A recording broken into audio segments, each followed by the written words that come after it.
Welcome to our video on synapse physiology. Synapses are critical junctions where neurons communicate with each other or with other types of cells. Understanding synapse physiology is essential for comprehending how information is transmitted in the nervous system.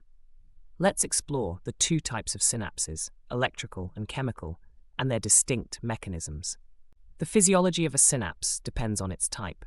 There are two main types of synapses, electrical and chemical. Electrical synapses are bidirectional, meaning they allow impulses to travel in both directions. They are characterized by mechanically linked gap junctions between the presynaptic and postsynaptic membranes.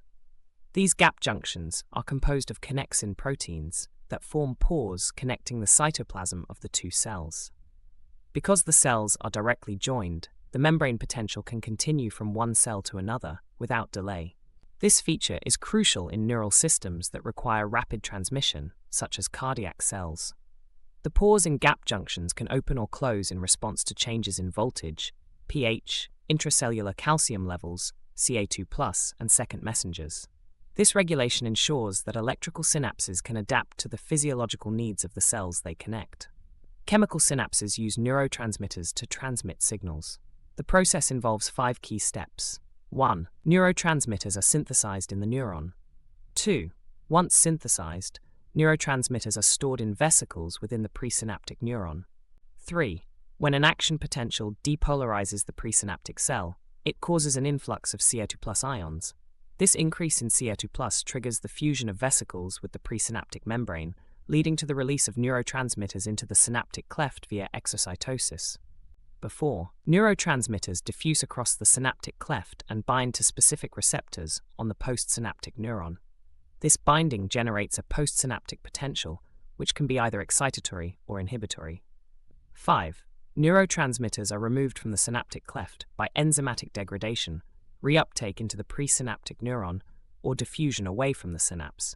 For example, acetylcholine is broken down by the enzyme acetylcholinesterase. The effects on the postsynaptic membrane can result in two possible outcomes. Excitatory transmission causes depolarization of the postsynaptic neuron. If the depolarization reaches the threshold potential, it generates an action potential in the postsynaptic neuron, propagating the signal. In contrast, inhibitory transmission causes hyperpolarization of the postsynaptic neuron. This makes the membrane potential more negative, moving it back towards the resting potential and reducing the likelihood of generating an action potential. Understanding these mechanisms is crucial for insights into how neural circuits function, how information is processed in the brain, and how disruptions in synaptic function can lead to neurological disorders. Thank you for watching this video on synapse physiology. Stay tuned for more in-depth explorations of neural communication and the intricacies of the nervous system.